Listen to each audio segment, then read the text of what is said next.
What's going on? It's the RapNerd, and I finally got back from seeing Mission Impossible, The Dead Reckoning Part 1. Finally, this is another film that my wife would not allow me to see without her.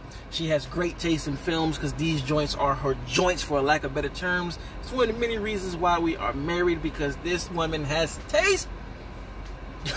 I really enjoyed this film. I definitely loved it, but it did not reach the heights of Fallout for me personally. I feel like they, what is it, caught lightning in a bottle with that one. I think the whole franchise as a whole is like very, very strong, but that one to me is the height of what this franchise can be.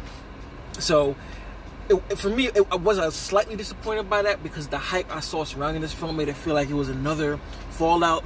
Wasn't that to me, but still, despite the issues I do have with it, I still thoroughly enjoyed it. Really entertaining time in the movies again.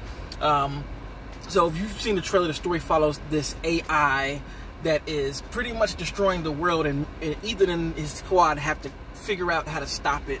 Now, I don't really know if the gist of what's going on is actually in the trailer, so I didn't rewatch the trailer before cutting the camera on, so I don't want to spoil too much. But all-star cast, man. Everybody you know who you loved before in Fallout is here.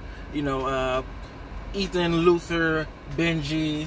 I forgot Rebecca Ferguson's character. I think it's Eliza, I believe. And then you have the addition of what's her name? Her last name's Hartwell. I want to call her Agent Carter, because that's who she was in Captain America. But she was a great addition into this film as well. She was a nice add-in to the highly skilled characters of this group, because she is like a fish out of water in this story. She has not a lot of skills, technical skills, because she plays a certain character who does have a mystique about her, who does have a certain skill, but it's just not as polished as everybody here. Like, she's not tech savvy, she doesn't know martial arts for real, she doesn't know how to ride motorcycles or even do car chases, so they use that in her favor. Like, a lot of her mess-ups provide a nice little balance of humor, as well as throwing Ethan in situations that make him have to step it up more, because most of the people he deals with are aware of this world, but she doesn't know anything about it. This is like her interest into it. So you have that aspect of it. And what I like that this movie did more than Fallout, and hell, even the other ones, right? Fallout, I feel like, was very, very... It almost felt like a martial arts action film to me, the way that one went about it, because it had a lot of hand-to-hand combat, a lot of gung fu type things.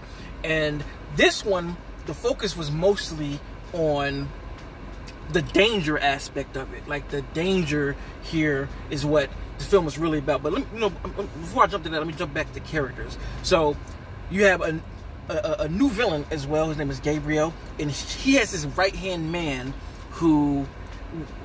woman, excuse me, which is Mantis's character. I forgot what her name is. I'm bad with names, so please forgive me for that.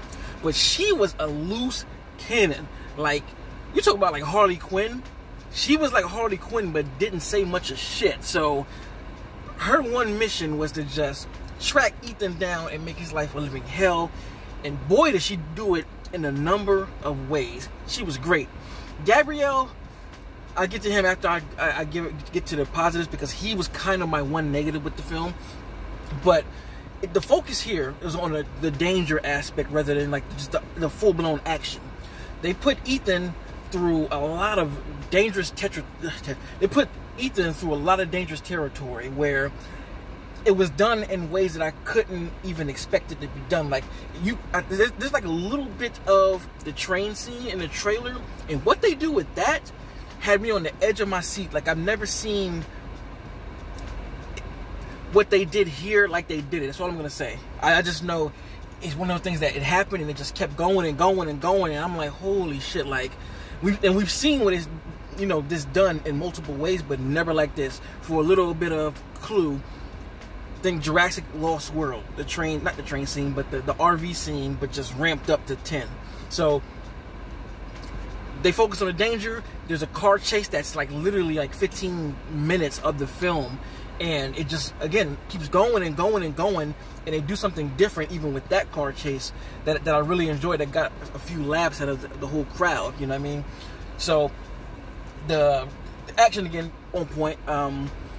It didn't have as much hand-to-hand action as I would say Fallout did, but it was there. The opening sequence when they're in the desert, flames. I wonder how they shot that, because it really did look like there was sand blowing that whole time. Like it felt tangible. So I really do wonder how they did it, but I really enjoyed that scene. And then again, I have like a hard-on for like desert scenes for some reason. I think that scenery just is tough as hell. So I really love that sequence.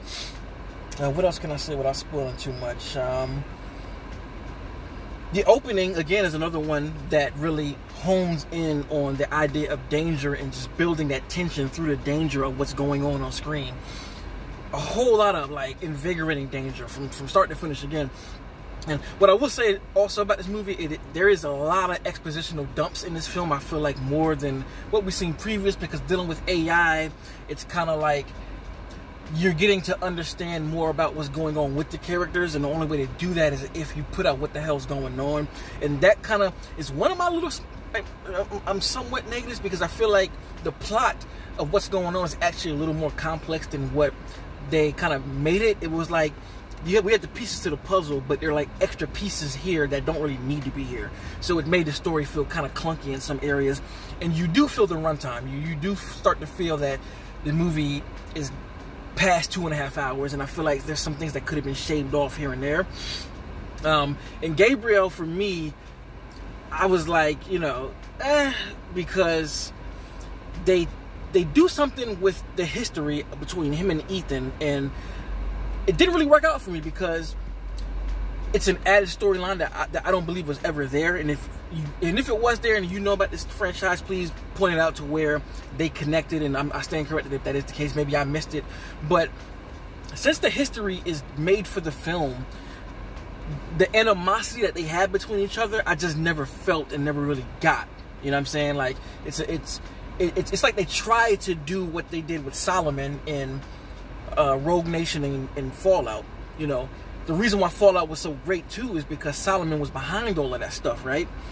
Because we saw the animosity and the history they had in the previous film for an entire film. So it carried over to Fallout and made it even more personal for Ethan. You can tell here in Dead Reckoning, it's personal to Ethan, but I just don't feel it because I never saw it, Flashbacks can't make me feel some shit that's not there. So that really put a damper on the story, didn't really make it, you have to sell into the idea of that they have a history, and it didn't quite 100% work out for me. But all in all, still a fun ride. Everything here that you would expect from Mission Impossible is here. Crazy stunts, some great action sequences, both hand-to-hand, shooting, car driving. There's even a sword fight in here. There's some beautiful cinematography and scenery as usual. Like, this franchise will always be a favorite of mine, regardless. There'll never be a terrible film. This is my type of shit, that high life, spa life, going into these foreign clubs to meet up and have these discussions while music is playing and lights are just going off. And I just love this type of atmosphere, and it doesn't hold back at all in this film in that regard. So, without spoiling too much, I can't really say a lot. I don't really want to say a lot because the story has a lot of layers and things here. Some that I don't feel like are needed, but I don't really know how much was revealed in the trailer. Can't remember, like I said earlier. So I'm going to shut up and just let you watch it. Let me know in the comments what do you think about Dead Reckoning Part 1. And the other part about that, since it is Part 1, that might be why I feel the way I do about Gabriel, and I feel like some other factors are a little loose here and there. But I'm giving it the benefit of the doubt because since this isn't the full story, I'm pretty sure the second part is going to kind of clean up whatever didn't work for me in the first one. But that being said, though, Part 1 is its own story. I feel like it leaves off on slightly of a cliffhanger, but it's a complete movie. Like, you can watch this by itself and it could be its own film. So it doesn't rely on Part 2, if you will. So I gotta say that too.